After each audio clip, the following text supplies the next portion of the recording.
사도행전 1장 1절에서 11절까지입니다. 1장 1절에서 11절, 제가 한 절 여러분 한 절 교독하시고 마지막 11절은 합독하도록 하겠습니다. 데오빌로여, 내가 먼저 쓴 글에는 무릇 예수께서 행하시며 가르치시기를 시작하심부터 택하신 사도들에게 명령을 하시고 그가 고난받으신 후에 또한 그들에게 확실한 많은 증거로 친히 살아계심을 나타내사 40일 동안 그들에게 보이시며 하나님 나라의 일을 말씀하시니라. 사도와 함께 있사 그들에게 예루살렘을 떠나지 말고 내게서 들은 바 아버지께서 약속하신 요한은 물로 세례를 베풀었으나 너희는 몇 날이 못되어 성령으로 세례를 받으리라 하셨느니라.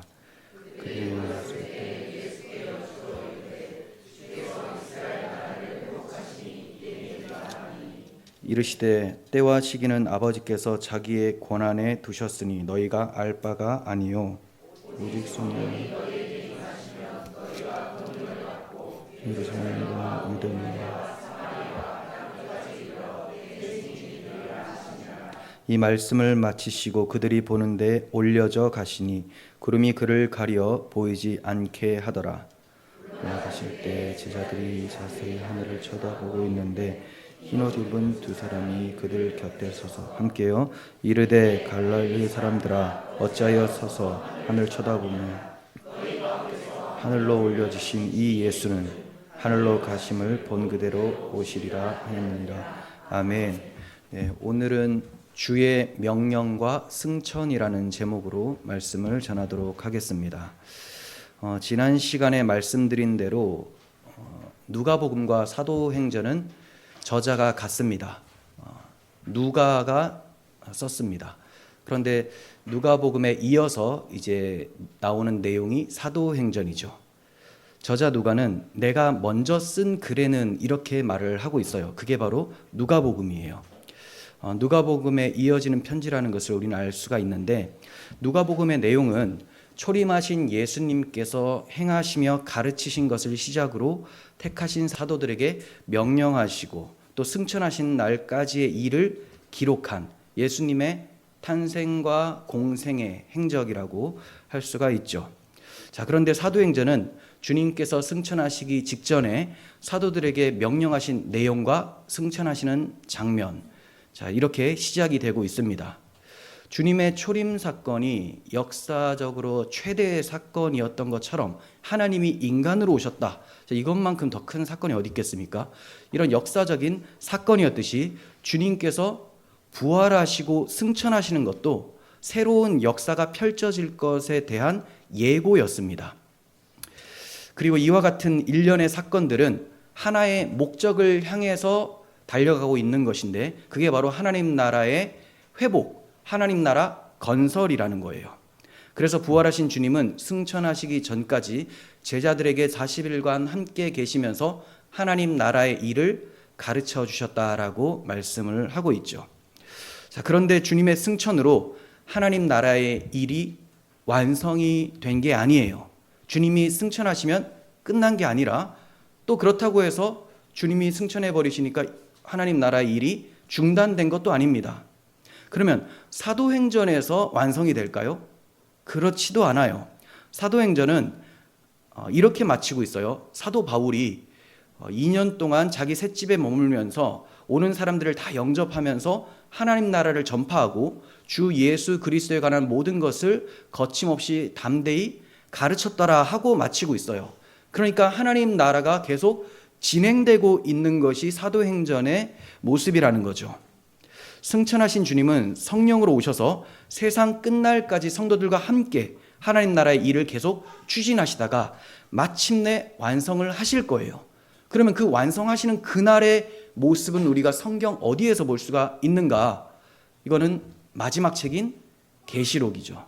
계시록에서 주님께서는 이루었도다, 나는 알파와 오메가요 처음과 나중이다 라고 말씀하셨어요. 그날이 이르면 모든 성도는 사도행전의 두 천사가 말한 대로 예수님이 하늘로 올라가신 모습 그대로 오시는 것을 보게 될 겁니다.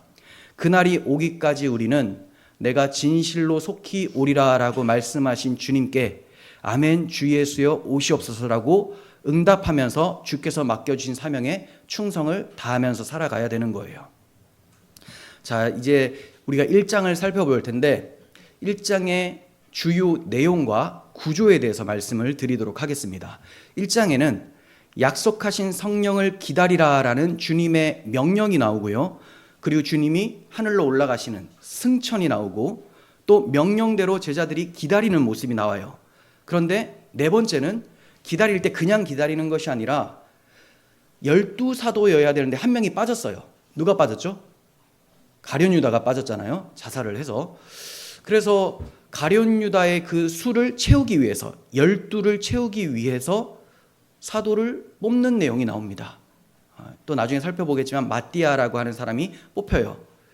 그래서 12 하나님의 백성의 수가 12입니다. 그래서 이스라엘 백성들은 구약시대 12지파로 나뉘어져 있었고 신약시대 영적 이스라엘은 이 12사도를 토대로 이제 형성이 되어져 가게 되는 거예요.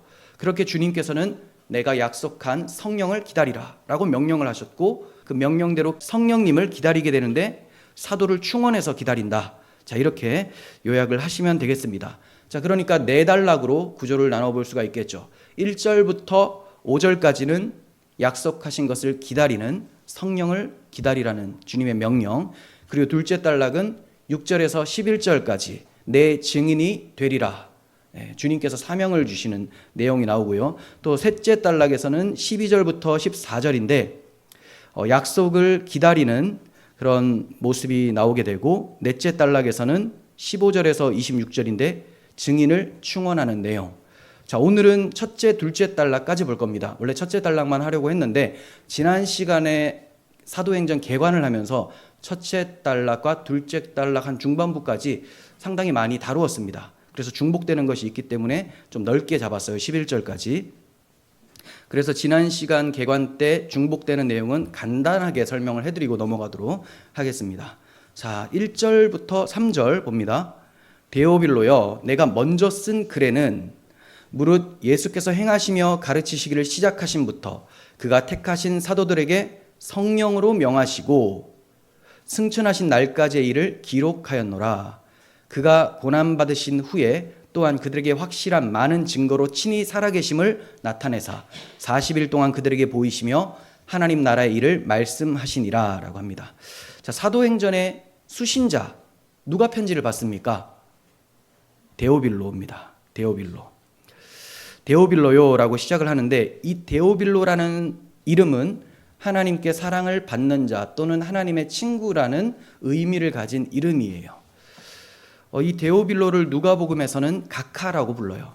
데오빌로 가카여 이렇게 부르기 때문에 역사적인 한 개인이다라고 우리가 충분히 추측을 할 수가 있겠죠. 그런데 이 사람이 어떠한 사람인지 정확하게 나오지는 않지만 일단은 예수 그리스도를 믿는 사람, 그리고 데오빌로라는 이름 자체가 이방인의 어떤 헬라어적 이름이기 때문에 이방인 개종인, 그리스도로 개종한 사람. 그런데 가카라고 했으니까 그냥 뭐 선생님 이렇게 높여서 부를 수도 있겠지만 로마 공직자로 보인다라고 추정을 할 수가 있습니다.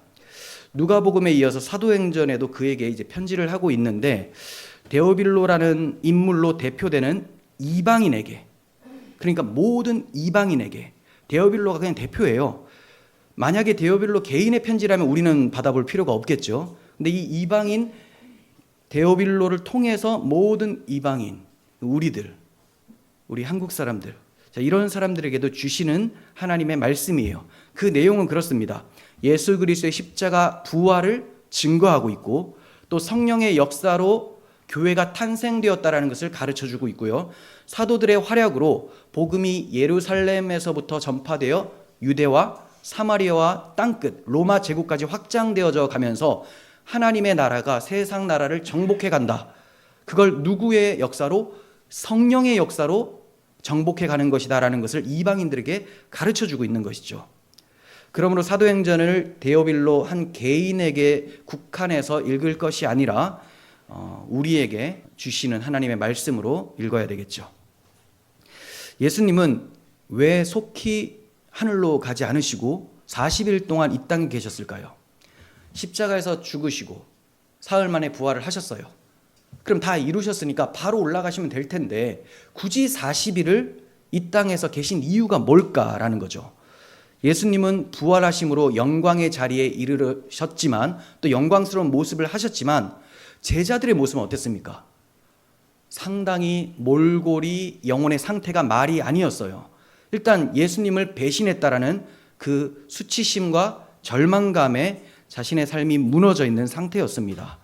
그러니까 이런 사람들이 복음의 증인이 되기는커녕 복음을 제대로 알 수조차 없는 그런 비참한 그런 상태였죠. 그러니 주님께서 그냥 올라가 버리시면 이 사람들은 사도로서의 사명을 제대로 감당할 수가 없습니다. 자, 그래서 예수님은 부활의 몸으로 제자들에게 10번이나 나타나셔서 친히 살아계심을 증거해 주세요. 그냥 여러 가지 말이 필요한 게 아니라 주님이 살아나셔서 보여주신 거예요. 내가 이렇게 나타났다라는 거죠. 또한 40일 동안 지상에 머무시면서 성경을 풀어서 알려주십니다. 그 성경의 내용이 뭐냐? 누가복음 24장 44절에도 잘 나와 있는데 모세의 글과 또 선지서와 시편에 나를 가리켜 기록된 것이 바로 이것이다. 그게 뭐냐? 이루어져야 하리라 한 말이 이것이다. 십자가와 부활을 구약 성경 전체가 증거하고 있었다라는 것을 풀어서 가르쳐 주시는 거예요. 그러니까 이 사람들은 예수님이 돌아가시기 전에는 예수님께서 내가 너희를 위해서 십자가를 져야 된다라고 할 때 이해를 못했어요. 왜냐하면 하나님의 아들이심은 믿고 있었어요.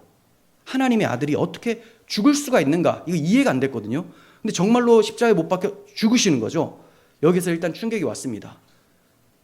그래서 이제 우리가 믿었던 사람이 하나님의 아들이 아닌가? 그런데 이분이 부활을 하셨어요. 나타났어요. 그럼 어떻게 생각이 됩니까? 하나님 아들이 맞구나. 그럼 이제 뭐가 궁금하냐? 왜 살아나실 걸 왜 죽으셔야 됐느냐? 그냥 계속 살아 계신 상태로 막 능력을 행하시면서 정복하시면 될 것을 굳이 죽으시고 부활하시는 이유가 뭐냐? 이거에 대해서 알지 못한, 그러니까 한마디로 복음을 이해하지 못하는 그런 상태였어요. 그래서 주님께서 성경을 풀어서 설명해 주십니다. 너희 창세기 보면서 이사야 선지서 보면서 무슨 생각하느냐? 여기 봐라. 전체가 다 내가 바로 하나님의 아들이고 하나님 아들이 인간으로 오셔서 너희 죄를 위해 십자가에서 죽는다는 내용, 그리고 부활해서 너희를 승리케 한다는 그런 내용이 담겨 있다는 것을 가르쳐 주셨다는 것이죠. 그래서 이들이 그 기간 동안 복음을 듣고 이해하고 이제 믿게 됩니다. 이렇게 제자들의 마음이 회복이 되고 복음에 대한 믿음을 가졌을 때쯤에 예수님께서는 마지막 명령을 주시면서 승천을 하시게 되는 거예요.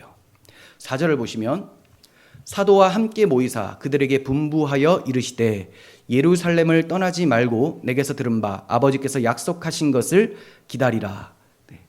자, 이 명령을 그냥 예수 믿는 모든 사람들에게 주시는 것이 아니라 일단 지목하고 있습니다. 사도와 함께 모이사라고 해요. 사도들은 특별한 사람들이에요.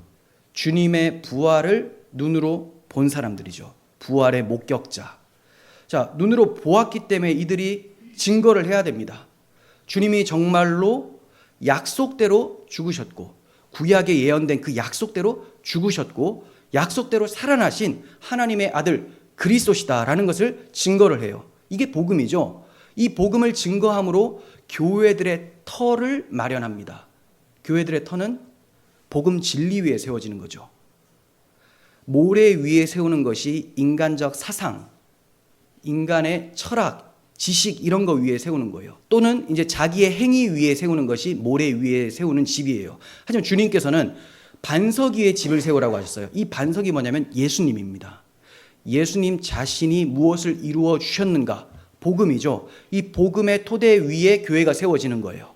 그러니까 사도들은 주님의 부활의 목격자로서 복음 진리를 전파함으로 이 복음 진리 위에 교회가 세워지도록 하셨다라는 거죠. 그런 사명을 감당하는 사람들이 사도들이에요. 그러니까 우리는 터를 놓는 사람들이 아니라 터 위에 잘 세워져 가야 되는 사람이에요. 나도 직통 계시를 받아서 내가 지금 말하는 것은 하나님의 말씀이다 하면서 막 책을 써요. 이걸 한국교회에서는 이단이라고 하죠. 왜냐? 지금 터가 아직 불안해서 더 세워야 된다는 게 돼요. 터는 세워졌습니다. 사도들과 선지자들의 터 위에 선지자들은 무엇을 세웠습니까? 구약 성경. 사도들은 신약 성경을 통해 복음 진리를 세웠어요. 우리는 그 위에 건강하게 잘 세워져 가야 되는 것이죠. 사도들의 사명은 신약 성경을 완성해서 충족된 계시를 후대 자손들, 그리스도인들에게 남겨주는 사명이었습니다. 사도 당시에는 구약 성경만 있었어요. 구약 성경은 옛적의 선지자들을 통하여 여러 부분과 여러 모양으로 말씀하셨던 모형, 그리고 그림자, 예표, 그리고 예언의 말씀들, 이런 것들이 구약 성경이었습니다. 그런데 이제는 실체이신 그리스도께서 오셔서 그 모든 예표들, 약속들, 언약들, 이거 다 성취를 하셨어요. 그래서 예수님께서 다 이루었다라고 하시는 거예요. 십자가에서 주님이 다 이루셨습니다. 그러니 구약 성경은 주님과 주님이 무엇을 하실 것에 대한 내용이라는 거죠. 이렇게 주님이 다 성취를 하셨기 때문에 사도들은 이것을 목격을 했습니다. 이걸 배웠습니다. 이제 사도들은 이 복음의 내용을 기록을 해서 후대에 전해 주어야 될 사명이 있었던 거죠. 하나님께서 구약 성경에 약속하신 그 약속을 그리스도께서 다 성취하셨다. 우리는 이 일의 증인이다라는 것을 기록한 것이 신약 성경의 전체 내용이라는 거예요. 만일 그러한 사도들에게 확실한 많은 증거로 친히 살아계심을 나타내 보이지 않으셨다면 사도들이 확신이 없겠죠. 그러니 성경을 기록할 수가 없습니다. 자기도 믿지 못하는 걸, 그 불안한 것을 어떻게 성경으로 기록합니까? 하나님 나라의 일을 담대하게 감당할 수가 없는 거예요. 그래서 주님께서는 제자들에게 친히 살아계심을 확실히 증거를 해주셨던 거예요. 이 증거하신 예가 여러분들이 잘 아시는 의심 많은 제자 도마에게 나타나셔서 주님의 구멍난 손바닥과 또 창자국에 손가락과 손을 집어넣어 보라 말씀하신 일화입니다. 주님은 도마에게 그리하여 믿음이 없는 자가 되지 말고 믿는 자가 되라고 말씀을 해주셨어요. 그러니까 도마가 의심이 생겨서 믿지 못하게 되면 그는 사도인데 12명의 사도, 부활의 목격자인데 의심이 있으면 성경을 쓸 수가 없고 주님의 일들을 담대히 감당할 수가 없겠죠. 그래서 주님께서 자기가 택하신 사도를 세우시기 위해서 믿음에 확고하게 설 수 있도록 해주시기 위해서 제자들과 40일을 함께 계시면서 복음을 증거해 주셨던 거예요. 하지만 이제 의심하는 제자가 있다 해도 주님께서 탁 나타나셔서 한번 만져봐 이런 일은 없어요. 왜냐? 충족된 계시가 우리에게 주어졌기 때문에. 당신은 충족된 계시, 성경이 완성이 되지 않았기 때문에 저들에게 확실하게 보여주셔서 쓰도록 하신 것이고, 이제 우리는 확실한 성경, 완성된 계시가 우리에게 주어졌기 때문에 더 이상 그런 이적들, 기사들이 필요가 없게 된 것이죠. 이제 주님께서는 승천하실 날이 이르렀습니다. 주님은 떠나가시면서 제자들에게 마지막으로 명령을 하시는데 4절 후반절부터 봅니다. 예루살렘을 떠나지 말고 내게서 들은 바 아버지께서 약속하신 것을 기다리라. 요한은 물로 세례를 베풀었으나 너희는 몇 날이 못되어 성령으로 세례를 받으리라. 이렇게 명령을 해주셨어요. 예루살렘을 떠나지 말라고 하셨는데 왜 예루살렘일까요? 일단 이사야 2장 3절에서는 율법이 시온에서 나오고 또 하나님의 말씀이 예루살렘에서 나오고 만방이 많은 백성들이 그리로 몰려올 것이라는 말씀이 있습니다. 그러니까 예루살렘이 하나님 백성의 기지, 시작점이에요. 근데 또 특별히 율법이 거기서 나온다. 시온이 예루살렘의 다른 별명이거든요.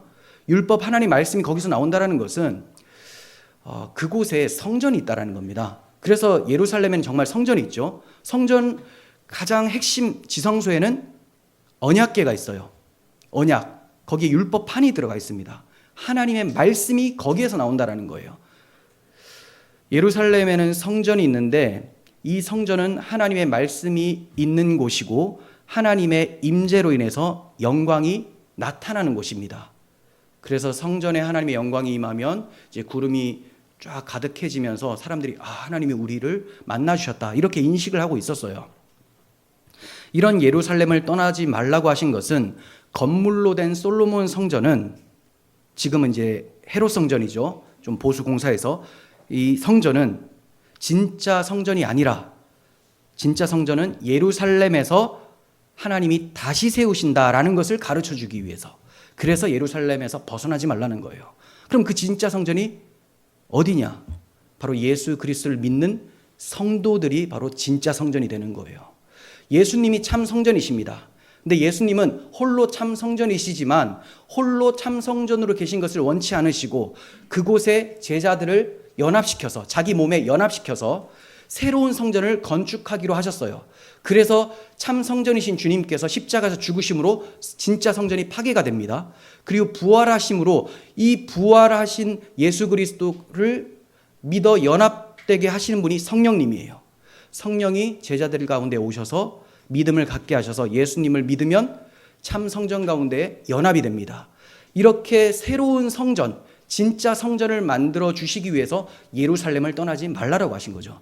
그러니까 구약 시대에 예루살렘이란 도시에 건물로 된 성전은 하나님께서 예루살렘에서 사도들에게 임하사 새 성전인 교회를 만들어 주실 것에 대한 예표로서 증거되고 있었던 거예요. 그래서 예루살렘을 떠나지 말라고 하셨던 거죠. 이제 성령께서 그들을 성전 삼으셔서 그들 가운데 하나님 말씀을 주시고, 자, 말씀이, 율법이 그들 마음에 새겨지죠. 그리고 그들의 입술을 통해서 말씀이 선포됩니다. 성전을 통해서 하나님의 말씀이 선포되고 저들을 통해서 하나님의 영광이 나타나요. 하나님의 말씀은 복음이죠. 복음에 하나님의 영광이 나타나기 때문에 제자들이 성전으로서 기능을 다하는 삶이 바로 하나님의 영광을 드러내는 삶입니다. 그렇게 제자들은 구약 시대에 성전에 하나님의 영광이 임하는 것을 자기들의 삶을 통해서, 복음 증거를 통해서 세상 가운데 하나님의 영광을 확장시켜가고 있었던 거예요. 이렇게 하나님의 영광을 보고 그분을 영접하게 되면 그도 새로운 성전이 되어서 또 하나님의 영광을 나타낼 자로 세워지게 되는 것입니다. 자, 이러한 작업을 성령께서는 예루살렘에서부터 시작하여 온 유대와 사마리아와 땅끝 로마 제국까지 계속 확장해 나가신 사건, 이걸 기록한 것이 사도행전이에요. 주님께서는 약속하신 것을 기다리라고 하셨어요. 말씀하신 약속이라는 단어는 매우 중요해요. 약속. 왜냐하면 성경은 약속의 책이죠. 그래서 구약, 신약이라고 해요. 오래된 약속, 새로운 약속. 구약 성경 안에는 하나님께서 세워주신 많은 약속들이 있습니다. 그 약속들을 크게 두 가지로 요약을 하면 메시아를 보내주시겠다라는 약속, 그리고 메시아를 믿고 증거할 수 있도록 메시아를 믿는 사람들을 구성하는 성령을 보내주시겠다라는 약속. 두 가지예요. 메시아를 보내주시겠다, 메시아를 믿는 사람들을 만들어내는 성령을 보내주시겠다라는 겁니다. 예수님께서 메시아로 오셔서 십자가에서 다 이루었다 하심으로 구속이 성취되었습니다. 구속이 성취가 되었어요. 왜 구속을 하셔야 됩니까? 인간이 죄인이니까. 근데 인간이 죄인 된 것을 하나님은 왜 구속을 하시기로 하셨습니까? 자, 그러면 계속 말씀드리는 창조 경륜을 떠올리셔야 돼요. 창세전에 하나님께서 계획을 가지고 계셨는데 자기 백성을 만드시고 그 백성의 자발적 의지를 통하여 하나님을 섬기고 찬양하도록 하나님이 계획을 하신 거죠. 그런데 이 사람이, 아담이 타락하여 하나님을 반역하여 죽게 되면 하나님이 예수 그리스도의 대속을 통해서 이 백성을 되돌려 내신다라는 작정을 세우십니다. 자, 그래서 아담과 그 후손들이 다 타락을 했지만 그리스도를 보내셔서 구속을 성취시키는 거예요. 그러니까 창조 경륜을 회복시키기 위한 하나님의 일하심이 예수님의 십자가에서 완성이 된 거예요. 자, 그런데 이 완성된 구속이 우리에게 적용이 되려면 성령이 오셔야 되는 거예요. 성령. 그래서 성령을 보내주시겠다. 그리고 창조 경륜의 최종 목적은 하나님이 자기 백성 가운데 거주하시며 그들의 예배를 받으시겠다잖아요. 그러니 예수님이 구속 성취를 다 이루어 놓으신 것을 제자들이 믿는 자들에게 거주하시기 위해서는 성령을 보내셔야 된다는 거죠. 그러니까 성령이 임하시는 오순절 강림 사건은 창조 경륜의 성취를 이 땅 가운데서 보여주는 사건이에요. 하나님이 자기 백성 가운데에 거주하겠다. 하나님이 잃어버린 자기 백성을 회복시켜서 그들 가운데 사시면서 그들의 찬양과 경배를 받으시며 또 그들은 하나님을 누리는 그런 안식을 나타내시겠다. 이게 성령 강림 사건입니다. 그래서 개인적인 거듭남의 사건을 말하는 게 오순절 사건이 아니에요. 역사적 사건. 예수님의 십자가 죽으심이 개인적 사건이 아니잖아요. 역사적 사건이잖아요. 이와 같이 성령의 오심도 역사적 사건인 거죠. 자, 이렇게 사도들에게 성령이 임하셔서 그리스도의 증인으로서의 사명을 감당하도록 성령께서 권능을 주십니다. 자, 이를 위해서 주님께서는 십자가 지시기 전에 미리 말씀해 주셨어요. 내가 아버지께 구하겠으니 그가 또 다른 보혜사를 너희에게 주사 영원토록 너희와 함께 있게 하겠다라고 말씀을 해 주셨어요. 그리고 또 내가 너희를 고아와 같이 버려두지 않고 너희에게 오리라라고 말씀을 해 주셨습니다. 그러니까 최종적으로는 주님이 다시 오시는 재림 때 오시는 것이지만 그 중간에 성령으로 오셔서 우리와 함께 하시는 거예요. 최종 종말은 주님의 재림 때입니다. 그런데 예수님이 십자가에서 구속을 성취하시고 부활 승천하셨어요. 승천하신 날부터 다시 오시는 이 기간을 뭐라고 하느냐? 종말 시대라고 해요. 종말 시대. 중간 시대죠. 종말과 이 역사 사이에 있는 건데 종말 시대라고 해요. 종말 시대. 그래서 마지막 날이라고 할 때는 예수님이 이 땅에 오셨고 부활 승천하시면서 성령이 오시면 그때부터 이제 마지막 날이 시작이 되는 거예요. 그리고 다시 오시면 그 마지막 날을 완성시킵니다. 그러니 우리는 마지막 때를 살아가고 있는 것이죠. 성령 받은 사람들은 다 마지막 시대의 일꾼들입니다. 어느 시대나 모든 성도들은 기다리는 삶을 살아요. 구약시대 한번 생각해 보세요. 구약시대의 아브라함이나 모세나 다윗과 같은 사람들은 무엇을 기다렸을까요? 오실 메시아를 기다렸죠. 그래서 누가복음에는 이스라엘의 위로를 기다리는 사람들, 시므온이나 안나라는 그런 경건한 사람들이 예수님을 기다리는 모습으로 시작을 하고 있습니다. 사도행전은 아버지께서 약속하신 성령을 기다리는 사람으로 시작이 되고 있어요. 그러면 이제 우리는 성령을 받아 주의 재림, 다시 오심을 기다리는 사람들이죠. 그러니 어느 시대나 모든 성도들은 다 기다리는 삶을 살아갑니다. 우리는 다시 오실 주님을 기다리는 성도들이에요. 모든 약속을 지켜주신 주님께서 그 약속도 반드시 지켜주실 것을 믿으면서 이 땅을 살아가는 사람들입니다. 자, 근데 그렇게 이 땅을 살아가는데 단순히 아무것도 하지 않고 그냥 기다리며 살아가는 것, 이거 성도의 삶이 아닙니다. 계속해서 말씀을 드리겠지만 기다리는 삶은 넉넉고 언제 오나 이게 아니라 맡은 사명을 충성되게 감당하면서 기다리는 삶인 거예요. 자, 그 점에 대해서 계속해서 살펴봅니다. 사도들이 모인 곳은 예루살렘의 동편에 있는 감람산이라는 곳이었습니다.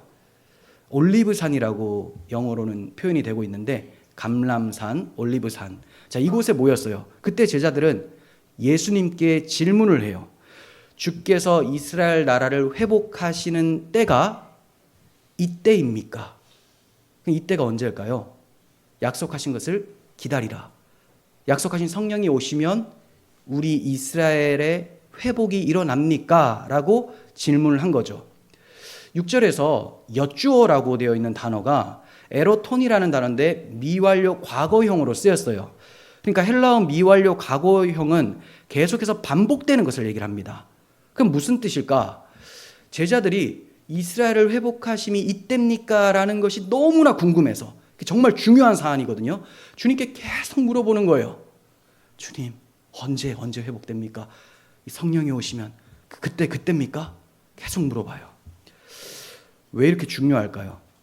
구약 선지자들이 한결같이 이스라엘의 회복을 예언했거든요.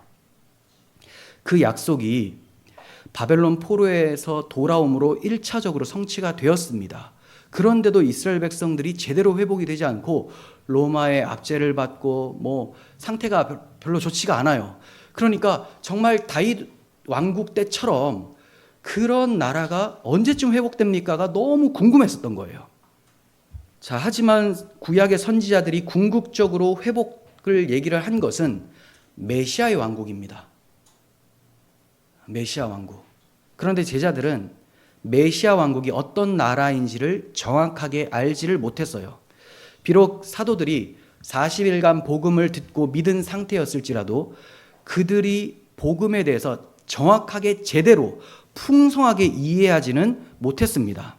마치 교회의 새신자들이 복음을 듣고 믿어 거듭났다 할지라도 천국이 무엇인지 개념을 잘 알지 못하는 것과 또는 유대인이나 이방인의 역할이 무엇인지 그런 걸 정확하게 알 수가 없습니다. 점점 배워나가는 거죠, 교육을 통해서. 그래서 40일간 주님의 복음에 대해서는 알았지만 그 복음에 담겨있는 그 내용들, 개념들, 그 어려운 것들에 대해서는 아직까지 잘 알지 못한 상태였어요. 제자들은 이후에 성령 충만함을 받아서 열심히 성경을 연구하면서 성령의 계시와 조명을 받고 이방인들이 성령 받는 것을 눈으로 확인하면서 복음을 더욱더 깊이 이해하게 됩니다. 그래서 베드로 사도가 성령을 받자마자 오순절에 설교를 해요. 잘 설교를 했습니다. 하지만 그때 이방인들이 어떠한 구원을 받고 이스라엘 유대인들과 동일한 구원과 또 동일한 성령 받는 것에 대해서는 알지를 못했던 거죠. 이거는 본인들이 눈으로 목도를 하고 계속 성경을 연구하면서, 사도 바울도 아주 오랜 기간 동안 성경을 연구합니다. 직통계시로 막 쓰는 게 아니에요. 직통계시도 있지만 하나님께서 그 사람의 생각과 지식과 경험들을 다 사용을 하십니다.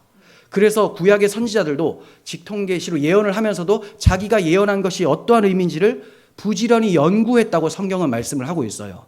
그래서 구약의 선지자들도 연구를 하고 사도들도 복음을 알지만 계속해서 성령의 충만함을 받아 성경을 연구함으로써 점점 복음적으로 하나님 뜻을 알아가기 시작을 했었던 거죠. 그러니 지금 이 상태에서는 복음을 듣고 믿었다 할지라도 이해력이 굉장히 부족한 상태입니다. 그래서 저들이 이스라엘을 회복하시는 때가 이때입니까? 라고 질문한 것은 어떤 의미로 썼을까요? 정치적, 군사적, 경제적으로 강력하게 회복되는 이스라엘 민족, 그 민족적인 회복을 생각하며 질문을 했었던 거예요. 그러니까 이런 거죠. 우리 이스라엘 민족에게 지상 낙원을 건설해 주실 때가 주님이 기다리라고 하신 그것을 받을 때입니까? 라고 묻고 있는 거죠. 어리석은 질문이었습니다. 그런데 이스라엘이 회복되는 때가 이때입니까? 요 문장 자체는 문제가 없어요. 그런데 그 사람들이 가지고 있었던 민족적 이스라엘에서 벗어나지 못했던 거, 요게 문제가 있죠. 이들은 어리석은 질문을 했지만 예수님께서는 저들의 질문대로 받지 않으시고 민족 이스라엘로 받지 않으시고 영적 이스라엘, 즉 창세전에 하나님이 택하신 백성들이 온전히 돌아오게 될 회복의 날로 질문을 받으십니다. 자, 회복하심이란 성경에서 매우 중요한 주제죠. 창조 경륜의 목적이 자기 백성의 회복이고 그들 가운데 거주하시는 거지 않습니까? 그러므로 회복은 굉장히 중요합니다.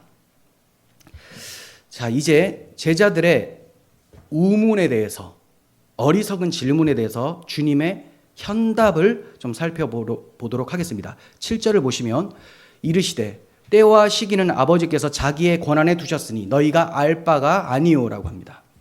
때와 시기는 아버지께서 자기의 권한에 두셨다. 모든 때와 시기는 창조주 하나님, 특별히 성부 하나님께 권한이 있다는 것을 예수님이 말씀하시는 거예요. 주님의 초림도 하나님께서 때가 찬 경륜 가운데 이루신 사건이었고, 또 만유를 회복하실 주님의 재림도 때가 찬 경륜을 위하여 아버지께서 예정하신 것입니다. 그러므로 너희가 알 바 아니다라고 하시는 거예요. 사도들이 알아야 될 것은 언제입니까가 아니라 우리가 무엇을 해야 됩니까예요. 우리가 사명이 중요한 거죠. 떠나시는 주님을 대신해서 오실 성령님을 통해서 세상에서 어떤 사명을 감당해야 되는지를 제자들은 알아야 했습니다. 때와 시기를 알 것이 아니라 자기에게 무슨 사명이 맡겨진지를 알아야 되는 거예요. 그래서 주님께서는 오직 성령이 너희에게 임하시면 너희가 권능을 받고 예루살렘과 온 유대와 사마리아와 땅끝까지 이르러 내 증인이 될 것이다. 이게 너희 사명이야. 이렇게 가르쳐 주시는 거죠. 회복하심이 언제입니까? 언제는 너희 알 바가 아니고 네가 해야 될 것만 알아. 너는 내 증인이 돼야 된다. 이렇게 말씀을 하시는 거죠. 이제 여러분들께서 좀 궁금해 하실 수 있는 부분에 대해서 말씀을 드리겠습니다. 주님께서는 때와 시기는 아버지의 권한이라고 하셨어요. 그러면 주님도 모르시는 겁니까? 이렇게 질문하시는 분들이 있겠죠. 전혀 그런 생각을 안 해보셨습니까? 네, 보통 이런 질문을 해요. 그러니까 질문을 안 해보셨다면 내가 보통이 아니구나 이렇게 생각하시면 돼요. 보통이 아니다. 자, 주님도 모르신다는 겁니까? 아버지께 권한이 있으면. 그리고 정말로 주님께서 복음서를 통해서 뭐라고 말씀하시냐면 그날과 그때는 아무도 모르는데 하늘의 천사들도 모르고 아들도 모르고 오직 아버지만 아신다라고 하셨어요.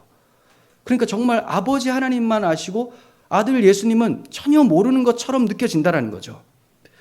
그래서 아리우스 이단이 있는데 이 말씀을 내세워서 그리스도께서 피조물이심을 드러내는 진술이다라고 주장을 했습니다. 주님이 모른다고 하지 않느냐. 그러니 아리우스 이단이 이런 주장을 해요.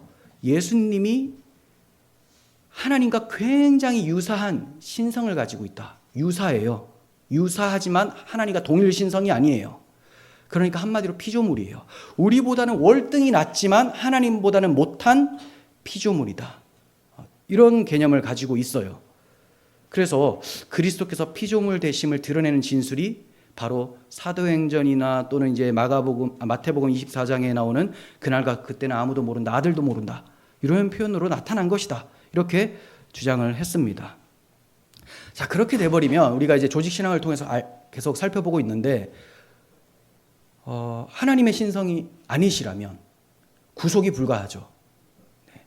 이게 무슨 말인지 모르겠다 하면 수요 예배를 처음부터 다 들으셔야 돼요. 중간에 들으시면 이해 못합니다. 어려워요. 기독론 처음부터.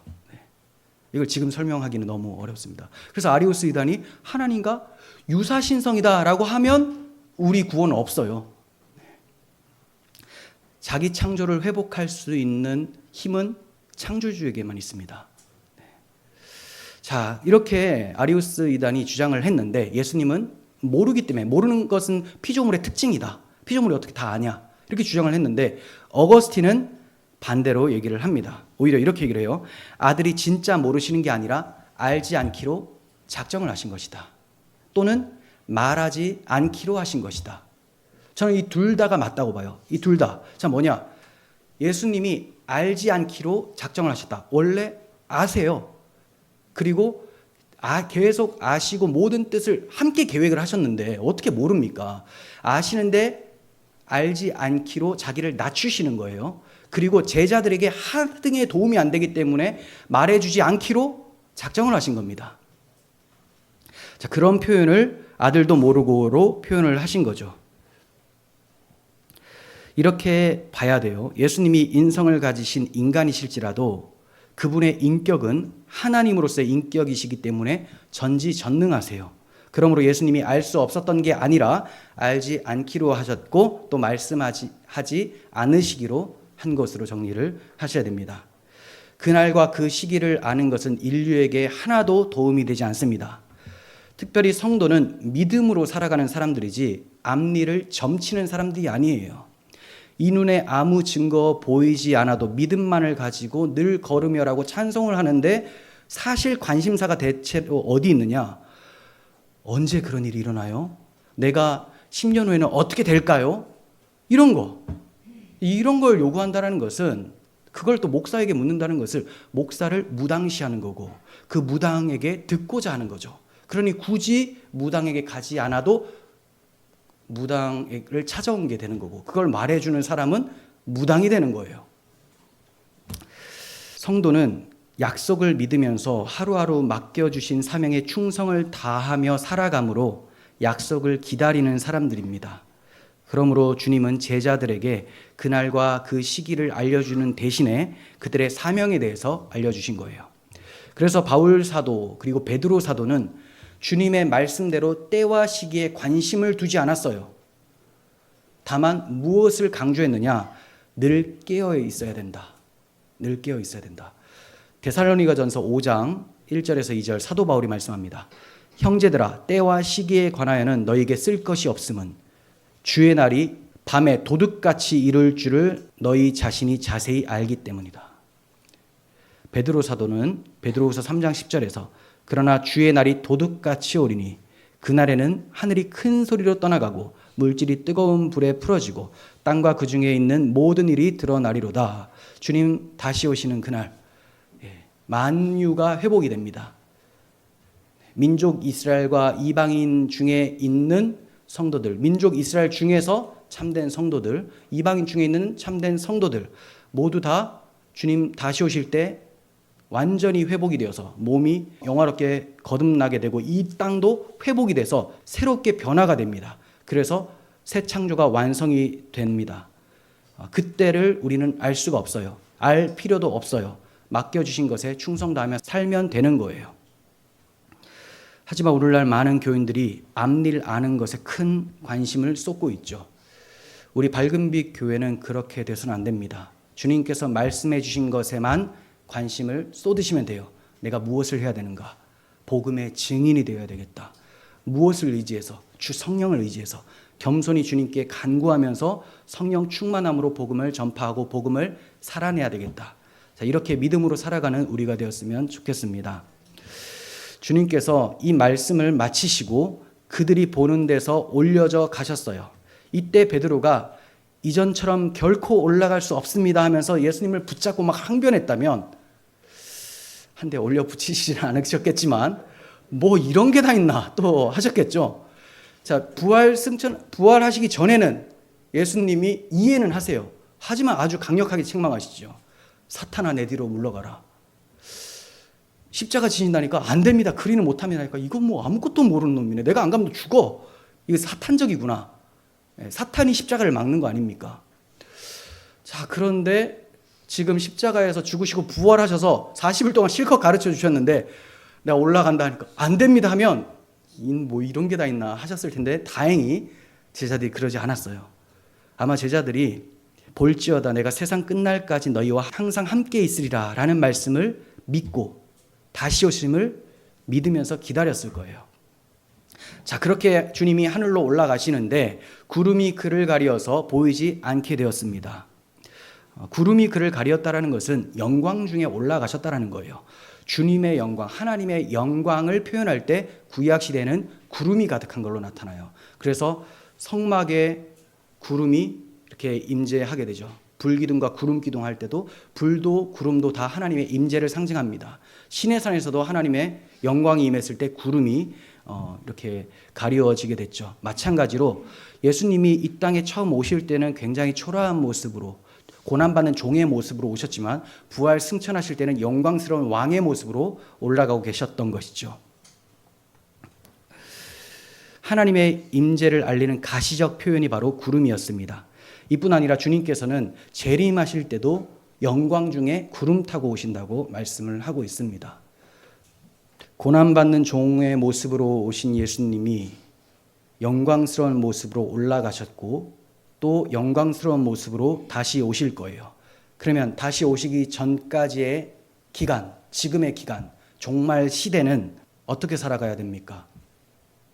영광스럽게 승천하신 하나님 보좌 우편에서 영광의 왕으로 계신 주님의 통치를 이 땅에서 받아서 우리도 왕 같은 제사장으로 살아가야 되는 거예요. 예수님은 하나님 보좌 우편에 앉으심으로 당신이 온 세상의 주인이심을, 왕이심을 드러내셨습니다. 그 왕의 성령이 우리에게 오셔서 우리를 왕 같은 제사장의 신분을 주시고 이미 주셨어요. 하지만 그렇게 보이지 않을 뿐이죠. 예수님이 영광스러운 왕으로 오셨지만 세상에서 영광스러운 왕처럼 보지를 못했습니다. 고난받는 종의 모습으로 보였죠. 하지만 십자가에서 죽으시고 부활하시니 이제 사람들이 영광스럽다라는 것을 보게 되었어요. 마찬가지로 우리도 영광스러운 주님의 영을 받아서 왕 같은 제사장으로 살아가고 있어요. 하지만 세상이 우리를 볼 때는 굉장히 연약하고 또 부족해 보이는 그냥 예수 믿는 예수쟁이들 이렇게 봅니다. 하지만 우리의 모습은 주님 다시 오실 때 영화롭게 변화되어서 우리도 왕 같은 제사장임을 만 세상 가운데 나타내게 될 것입니다. 주님께서는 그렇게 왕으로 오셔서 지금도 당신의 나라를 확장해 가고 계시는 거예요. 우리를 사용하셔서. 성도는 온 세상 왕이신 예수님을 믿으면서 그분의 나라와 그분의 의를 구하며 살아가야 되는 것입니다. 멍하니 하늘만 쳐다보고 있을 것이 아니라 하늘로 가심을 본 그대로 오실 것이다 라는 말씀을 믿고 맡은 사명에 충성되게 살아가야 되는 거예요. 성도의 삶은 결코 염세주의가 아닙니다. 어차피 죽으면 천국 갈 거 이 땅에서 뭐가 중요하냐. 믿음 같지만 믿음이 아니에요. 믿음이 아니에요. 믿음의 사람은 하루를 나에게 주셔도 주님 피 흘려 받은 이 생명을 주님의 것으로 생각하고 최선을 다해 주님 닮은 모습으로 살아내려고 노력을 합니다.